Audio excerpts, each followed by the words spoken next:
Yo, what is going on, guys? Hutcho322 here, back. And today, guys, I am bringing you yet another ASL video. And this is a much different ASL video, and in the sense that we are wrapping up our ASL Season 3, season. And if you guys have been following the whole time, then this is going to make a lot of sense to you guys. If you guys have not been following the season, go ahead and look at the ASL Season 3 folder. There will be 16 team builders and 16 matches with like a trade video or something in there, because we played 13 weeks and we made it to the championship, but I'll get to that in a moment. But yeah, basically the things that I'm going to go over, this might be a little bit of a longer video, but I just want to capture our Season 3 run. But basically I'm going to go over our regular season, our postseason, and then all of our Mons stats. So without further ado, let's go ahead and hop right into our regular season. So, as you guys can see in front of you, we have our regular season schedule. I hope that looks good for you guys. Who we played, how well we did in each match. You got the record there, we got our differential, and what seed we were going into the playoffs.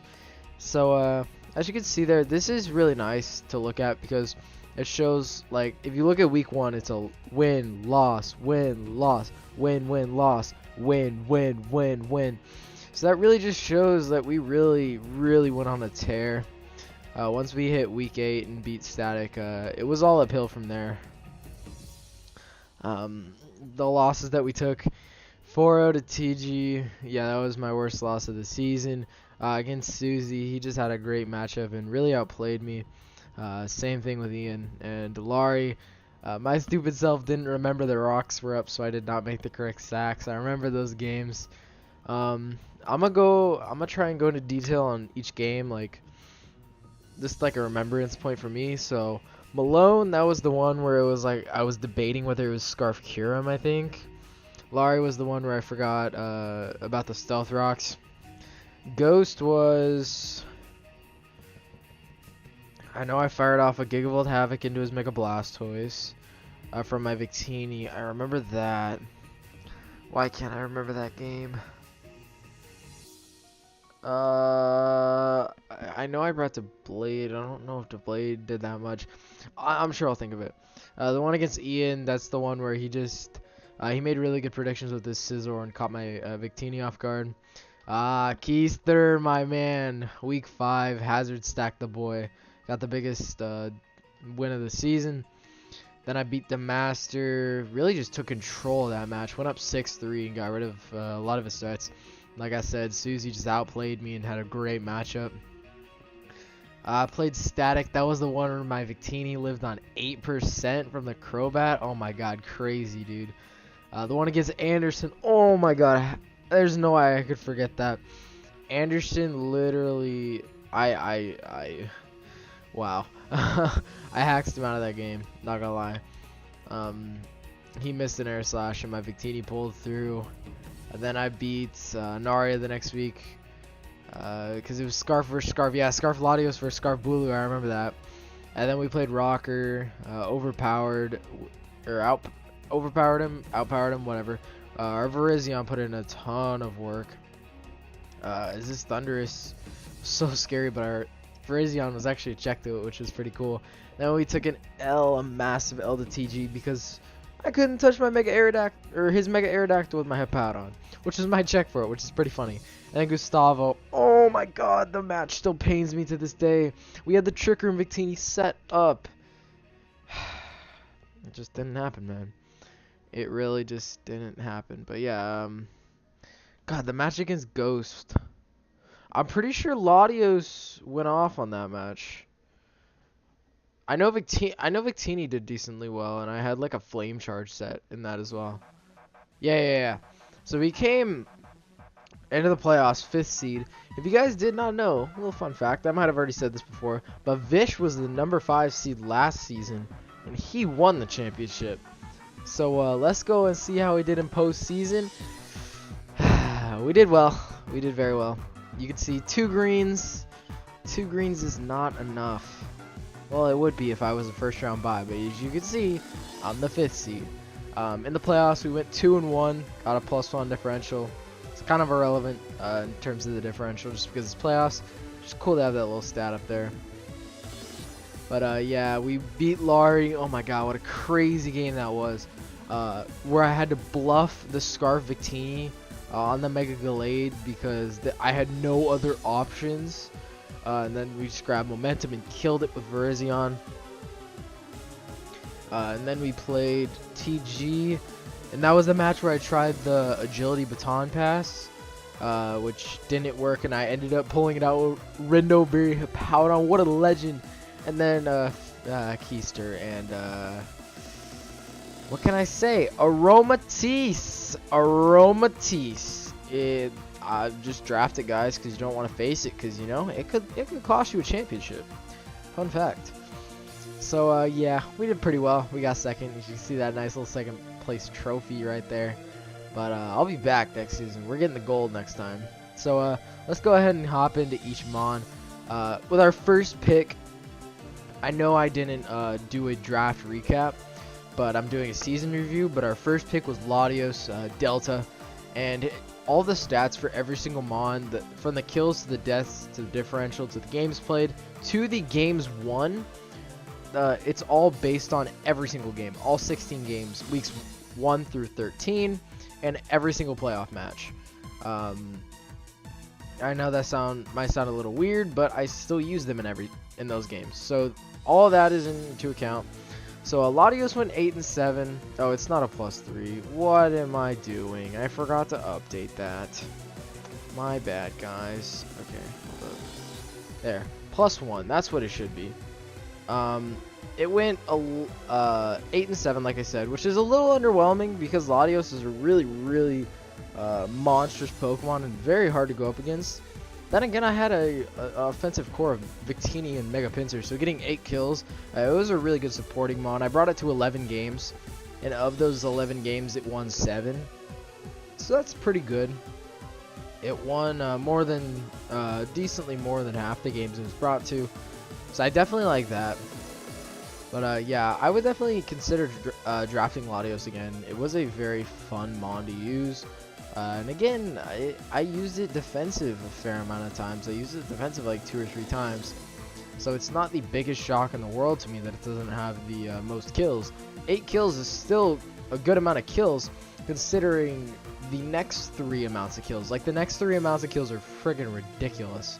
So with the second pick of the draft, we selected Mega Pinsir. Mega Pinsir this season. Okay, let me go back. I'm getting ahead of myself. So for each mon, I'm going to say my favorite moment of the season using this mon. My favorite moment was with Latios was when I was going up against Anaria. And it was Scarf Latios, or Scarf Bulu. We outsped and killed with the Ice Beam. So shout out to Delta for making that happen. But like I said, we had Mega Pinsir with 13-9. That's about right for the kills, in my opinion. Just because I also had the monstrous Victini, so that's a thing. It died a lot. That's because I would try and just nuke a lot with Mega Pinsir, because I could nuke and just have people clean up. But it came to 14 matches, and of those 14, I won 9 of them. So I brought it to every single match this season, but 2.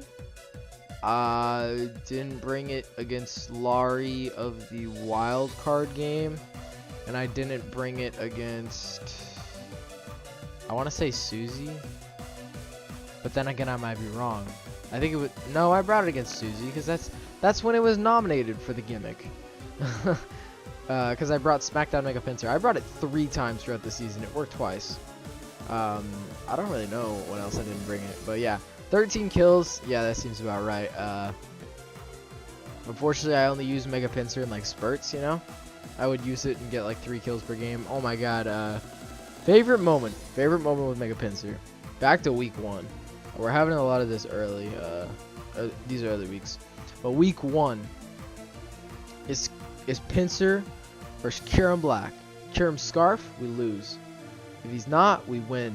He's not, Mega Pinsir comes through, kills with the return, had like 3 kills in that match, and I played it perfectly because I got in when the webs were up to Mega Evolve to quick attack the Hydreigon, and then swap out so I no longer have the speed drop and then come back in because I'm a flying type and I'm no longer affected by webs. So I'm still pretty happy with how I played that. So the third pick, we had Victini. Well, Olympia the Victini. Hold up, let me get back to the first song. You know what? I'm just gonna let it roll. Whatever. We're just gonna have multiple songs in this video. Whatever. Third pick, we had Olympia the Victini. 15 and 10. Normally my Victini dies a lot just because I play really risky with it, but I still make sure it gets the amount of kills it deserves, and 15 is definitely deserved. It was nominated for the best overall Mon. Notice how everything that says nominated means they didn't win, they were just nominated. None of my Mons win. Spoiler, but it's not a spoiler now. The awards video has been up for like 4 weeks on the ASL YouTube channel. So yeah, 15 and 10. I brought it to 13 matches and it won 8 of those matches, so not bad. Victini, oh my god, Victini was a savior. But yeah, if you guys don't know, Victini is my favorite Pokemon. That's probably apparent now because that's my channel icon. But yeah, Victini is easily my favorite Pokemon. It's just got a great design and it's so good competitively. Like, yeah, I kind of like got to know it through competitive, but it has a great design. It really does. But yeah, I remember going into the draft, I wanted like Latios, Mega Pinsir, and Hippowdon for my first 3. And I was like, oh my god, Victini's still there. I've used Victini so many times, I can make this work. And make it work we did. It was nominated for the best overall. I brought it to 13 games. I got 15 kills. This thing was an absolute monster. And I have 2 best moments. Well, one of them was in the game against Brad or Anderson, and got 4 kills and did the absolute most to dodge an air slash from Togekiss. This man was an absolute legend. What was the other game where I got 4 kills? I can't seem to remember. I think it was against Denaria, maybe? No, I don't think I brought it against Denaria because he had Zardex. I don't know. I definitely liked, I loved trying out the Trick Room. That was really fun.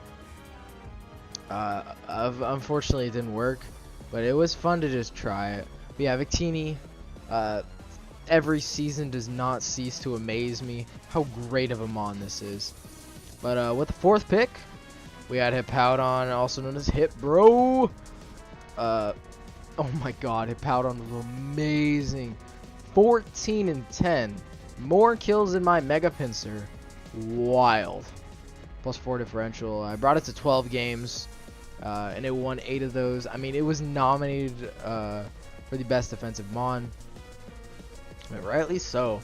I even remember coming out of the draft, pretty sure it was like TG or someone who said this. He's like, I don't know about Hippowdon. I don't really like it in draft league format. I definitely think like Dawn Fan or something's better.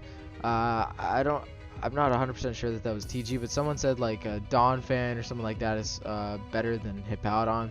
And I was like, you know what? I'm gonna prove you all wrong. I'm gonna show you just how good Hippowdon is. And oh my god, this thing was a staple to my team every single week because it's so good. I've used it to check a Conch Elder and a Zygarde 50% in the same game. There are not many Mons that can do that. Rarely any Mons can defensively check a Conch Elder and a Zygarde 50% in the same game. That's ridiculous. And this thing is just a good defensive Mon. It gets up Stealth Rocks. It's got the recovery. Oh my god, dude. But yeah, it was so good. And boy, you already know what my favorite moment with this thing was. Rindo Berry all the way. Pop that Rindo Berry from the Nihilego. Kill the Nihilego. It's Scarf Lando. We are living everything. And we stall out the Landers Therian. That was against TG in the semifinals. Definitely my favorite moment with Hippowdon. And it's definitely not one-dimensional. It's definitely not. It's got that hard-hitting Earthquake, so it's not set up fodder by any means. It also gets Stone Edge, and it gets the Elemental Fangs. It gets Iron Head, Crunch. Oh, dude, I remember running Hidden Power Poison against a Bulu when I played the Master. Of course, the Master had like a completely different team at the end. But I remember running Hidden Power Poison to try and beat down Bulu, and it would have done like 65% because Hippowdon actually has a usable special attack stat, believe it or not. So yeah, Hippowdon, oh my god, I would definitely draft it again. And every mon so far, I would definitely consider drafting again. So next up we have Dasani, the Vaporeon. And Vaporeon was a little weird coming out of the gate because I never really found a match that it was really effective in until I played Ghost. And this thing shined against Ghost. He did not have answers for this thing, and it just sat there and wished and sat there and wished, which it did so many games. It was such a great Pokemon to have. I mean, it had 9 kills. Why does my Wall Core have more kills than Latios? I'm so confused. I probably just used Latios terribly and didn't bring it in the right circumstances. But Vaporeon has more kills than Latios. I'm so confused. But anyways, I brought it to 9 games and it won 6 of those. So like I said, I didn't bring it to many games. But when I did, it was pretty effective. Probably favorite moments. There were like a lot of good moments where a Vaporeon was just stalling the life out of my opponent. And of course, if I would have brought Toxic on it instead of Roar in the championship, I win that championship if I have Toxic. Because then I force Aromatisse in and out a lot. So that was my bad. But I loved using Vaporeon. Honestly, probably best moment was probably the championship. It put in so much work. And if not the championship, there's a game that I'm forgetting, I guess. But yeah, I didn't use it a whole ton, just because Latios can eat up a lot of the hits that it eats up. Like, for example, Grass and Electric. So Latios could eat some of those up, but when there was like ice problems, like as you can see, most of my draft, well, my first 4 mons hate ice except for Victini, and then Vaporeon was just a nice sponge for it. So Vaporeon was definitely nice, and every mon so far I would definitely consider using in the future. But Dasani put in some work, being a nice bulky wish passer. So next up we got Old Goldie, the Fortress. It was my first free agent, picked it up in week 3. I actually dropped Roserade, which I am going to talk about my FAs, or free agents, later in the video once I'm like done talking about all the current team members. But yeah, I brought it to 6 matches, which I won 5 of those. So Old Goldie put in the work. When I brought him, I did not lose, except for 1 game, which was against Keister in the championship. Every other game that I brought Old Goldie, we won. So going 2-4 in 6 games is actually extremely good for a Fortress, in my opinion, because Fortress isn't meant to get kills. Mainly what it does is it sets up some hazards, maybe it rapid spins once or twice, and then it dies. That's what it does in a match. So the fact that it only died in 2/3 of its matches, and it got 2 kills, and only had a -2 differential, that's not bad in my opinion. Best moment easily was when I hazard stacked Keister, got up Stealth Rocks, 3 layers of spikes. Each mon that was coming in was taking like 40% just on hazards. Oh my god, it was so funny. Goldie didn't get any of the credit on the statistics, but in my heart, oh my god, Goldie was MVP of that game.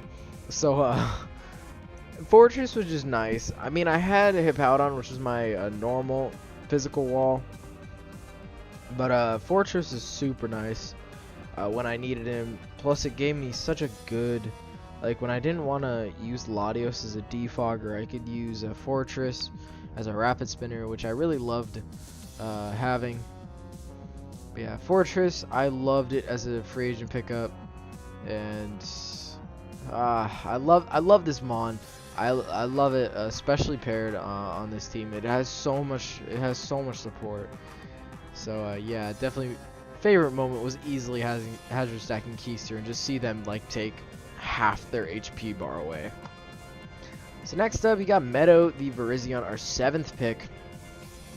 And honestly, first half of the season, I used Virizion pretty poorly. I brought it in matches that I probably shouldn't have brought it to. But it evened out pretty well at the end. As you can see, I brought it to 5 matches where it scooped up 6 kills. And in 4 of those 5 matches, we actually won.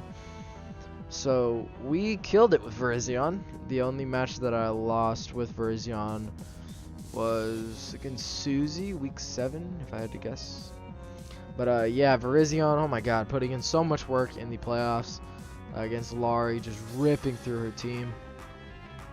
Landing 2 Stone Edges on a Golbat, which is freaking unheard of. So Meadow being absolutely clutch.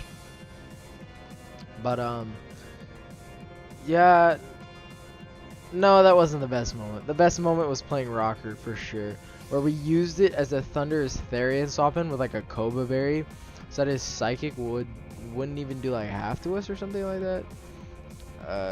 I think it was something like that, maybe. But Virizion, I used it pretty terrible at the beginning of the season. One sec. Sorry to get my water. But I used it pretty terribly at the beginning of the season, but I really figured it out towards the end. And we really made Virizion work. After dropping Rogerade, it was our only grass type. And it did pretty well. I was pretty happy to use Meadow. Next up with the 8th pick with, in my opinion, the most underwhelming mon, Deblade. Slice and Dice. Don't get me wrong, Slice and Dice did okay, I guess. 1 kill, 2 deaths, 3 games played, and I won 2 of those. So I mean, it was effective, I guess, in the games that I brought it in. It didn't lose very many matches. To be honest, it would have had a lot more kills if I would have brought it at the correct times. God, I just remember bringing it against Susie when I should have brought Fortress instead. Yeah, it was set to get another kill against Gustavo, but then I got a mineral on the Mega Gardevoir, so rips. But I mean, I guess I would maybe consider drafting the Blade again. I probably shouldn't have drafted it on this team, because if you can see, it has really repetitive weaknesses with Victini, such as being ground, ghost, dark, stuff like that Victini really doesn't want to take. Victini is a big part of my team, so having to already patch those weaknesses, I don't really want to add more. But I forget what the kill was on. Oh, the kill was on Ghost. It was on his Darmanitan. Yeah, that'll be my favorite part of the season with the Blade. When I brought it in against Darmanitan, and like Darmanitan's Earthquake was wasn't even a 2-hit KO. It was ridiculous, and I came through with 2 Shadow Sneaks and killed the Darmanitan. So that wasn't bad. Slice and Dice came through on that game. Next up, we got Pete, and Pete the Skuntank. The differential is less than stellar, 1 in 5 in 5 games. But in 5 games, it won 3 of them, so not terrible. I liked Pete for the Pursuit Trap option. I'm a pretty huge advocate of Pursuit Trap, so getting Pete was really nice, just being honest. Yeah, like I said, the differential is pretty terrible, but I mainly use this thing as a Pursuit Trapper and or Defogger, and if me bringing it as a Pursuit Trapper made my opponent not bring their like Mega Alakazam or their Hoopa or whatever, fine, it did its purpose. Plus it was able to play rough a couple times. I brought play rough sets a decent amount, and it was a good Defogger. It wasn't a terrible mon on my team. I actually found it useful in a fair amount of teams. Like, I brought it a third of the season, well, almost a third, because there were like 16 games, because I'm counting stats for everything. So yeah, I actually found Pete fitting in a decent amount of the time, so definitely not a terrible mon. And if you're looking for like a low budget defogger, Skuntic is actually really decent. So yeah, favorite moment with Pete. Where did he get his kill? I don't remember. I don't. Trying to think here. Did he get his kill against it wasn't TG. I think it might have been against Static. Oh, funny moment was Pete missed 3 player ups in a row against Static. I can't think of the best moment, so I'm just gonna think of a funny one. Yeah, he missed like 3 player ups in a row, which is pretty funny against Static. We still ultimately won that game, but that was pretty funny. So next up, we have our second free agent pickup. I picked this up over Drampa. We got Handy Tech the Ambipom, and this thing put in some work. Nominated for best free agent, it went 6-2 in 3 games, which every game it won. And this thing, oh my god, I love Ambipom. I love it. So if I can remember the 3 sets, I brought like a Focus Sash Dual Chop for Megazard X. I brought just like a Fake Out Return set just for Rocker's team. And then I brought an Agility Baton Pass against TG. So basically, where this thing got most of his kills, which it was actually the Agility Baton Pass set against TG. It picked up 3 kills in that match, when it really wasn't supposed to. It was supposed to Baton Pass Agility or Baton Pass Speed into Mega Pincer, and it didn't. Instead, it picked up kills. But 6 kills in 3 games, that's pretty impressive if you ask me. Handy Tech was amazing, and I really want to draft this mon again. Very fun mon to use, and I definitely recommend it. It's got nice fake out, nice knockoff, nice U-turn, baton pass. It's got a lot of utility. That's why I call it Handy Tech. Plus, it's a pun. But yeah, it was so much fun to use. Yeah, nominated for best FA or free agent, rightfully so. And it was so good. I loved using this Ambipom. So talking about our 11th pick, which I brought this mon so much more than I thought it would, or thought I would. I brought this more than Vaporeon. I brought it 10 games. Rotom Frost to 10 games, which 7 of those it won at the 11th pick. 5 and 8, not terrible for a Rotom form, since with the bulk of when I was bringing it was during the beginning of the season, and I didn't start using offensive Rotom until the end of the season. I used bulky Rotom a lot of times to check like a Manaphy or a Thundurus or a Tornadus or stuff like that. But yeah, 5 and 8. When I used Choice Specs and Choice Scarf Rotom, this thing really produced a lot of talent. And this thing is really good offensively, just because it's the only mon in the game that actually has Stab Bolt Beam, which is actually stupid ridiculous if you ask me. Stab Bolt Beam is pretty good. I found myself running HP Ice over Blizzard just because I actually landed a lot of Blizzards, which is pretty impressive because it's the same accuracy as Focus Blast, and I never land Focus Blast. So yeah, interesting stuff there. But I loved using Kirkland. Oh my god. They put in so much work in the finals. I never thought that I would bring an 11th mon to 10 games. But yeah, like I said, I brought it to like, I think I brought it to like the first 4 or 5 matches. It was insane. I was bringing this mon left and right because it was actually so good. And this is honestly one of my favorite Rotom forms. I would have to say first is Rotom Wash, then Frost, then Heat, then Mow, then Fan. No. Normal, then Mow, then Fan. Yeah, this thing is just so good. Stab Bolt Beam is awesome. And yeah, it could be run bulky or it could be run offensive. It's the most offensive Rotom form except for Rotom Mow. So I loved using Kirkland. Next up, and last but not least, for Mons that are actually on the team, we had our third free agent pickup, which I picked up over Rybombi, is Comfey, Princess Leia the Comfey. We only brought it to one Mon. Oh yeah, I forgot to talk about best moment for Ambipom had to be against just TG in general. Throwing the strategy out the window and then Ambipom putting in work. And then Kirkland, best moments. Had so many good ones. Probably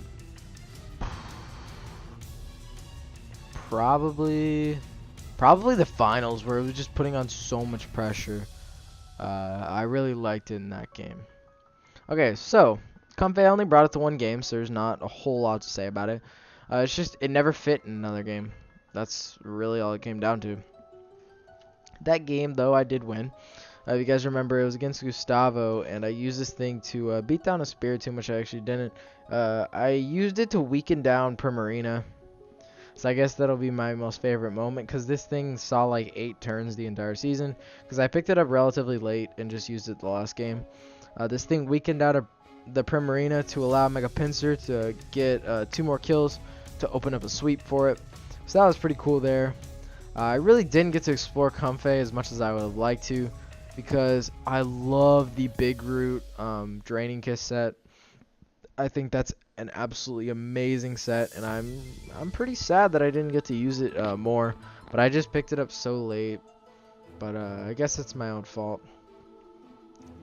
But anyways, I loved having the idea of using Comfey, if that makes sense, and it gave me a potential fairy, so my opponents couldn't just slap outrage on everything and just be like, yeah, let's just do this. It doesn't have fairy. So yeah, let's go ahead and talk about the Mons that were dropped. Starting off with Mystique, the Roserade. I only brought it to one match, and honestly, it did not do great in that match. It lost. That was week 2 against Laurie. It died in that match, picked up 0 kills. As you can see, all of my free agents picked up 0 kills, but the next 2 actually put in a lot more work. But Roserade, I just didn't use it well in that match. I don't think Roserade really fit this. Well, actually, Roserade really did fit this team, actually. I liked it. The synergy with the likes of Rotom and with Latios, I really liked that. But honestly, when I saw that I had Virizion and Skuntank and was like, okay, I can make this work without a Roserade, and hey, let's get another Steel type that can actually take special hits somewhat. I was like, you know what? Let's just get Roserade. But Roserade, it wasn't as good as Fortress ended up being. Who knows? Maybe I would have had better games with Roserade. But yeah, it just didn't really do well in that match. I remember it like Giga draining a Tyranitar twice and then just dying. That's like about all that I remember. So going on to the next, we have our 10th pick, Old Man Jenkins, the Drampa. I loved using this thing. Brought it to one game. It won that game. It didn't get a kill, but it put in some freaking work. That was against Anderson. I used it as an assault vest to wall a Chandelure. Fire Blast doesn't really do anything because it's resisted and I'm an assault vest. Shadow Ball I'm immune to. Energy Ball I have a possibility to be immune to. I ran Cloud9, but it does nothing anyways. It doesn't get what's it called, fighting coverage. So I was basically immune to this Chandelure, and it really forced him to make a lot of swaps and let Old Man Jenkins weaken his team. So oh, sorry, that was my ruler that I'm messing with in my hand, just because I literally just grabbed something off my desk and start messing with it. But anyways, yeah, it was fun to. I tried so many times to get Drampa in on a game.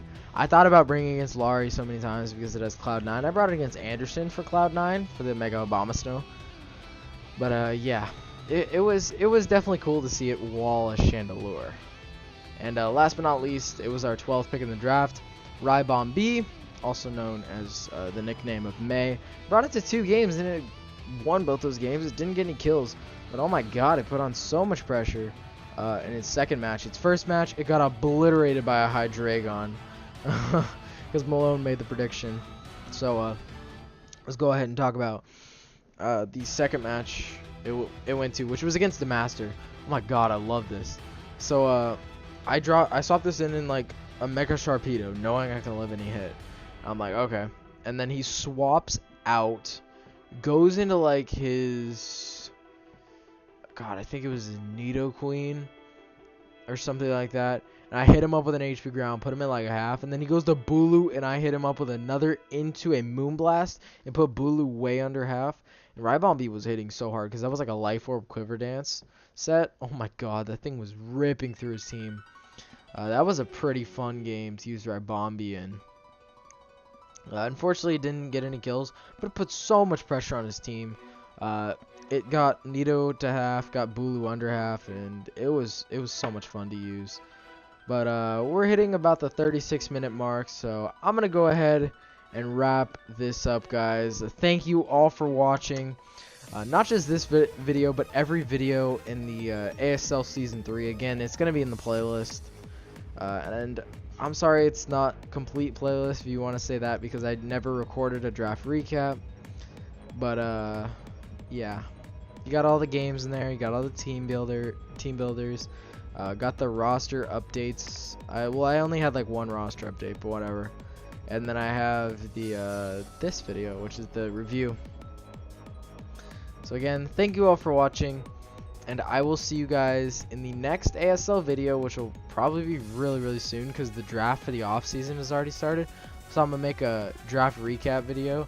You guys are gonna actually get to see the new layout, or at least the team building portion, because I'll use the team builder layout for the draft recap. So get hyped up for that, guys, and I will see you guys all in the next video, which again will probably be the draft recap. Thank you all for watching, and goodbye.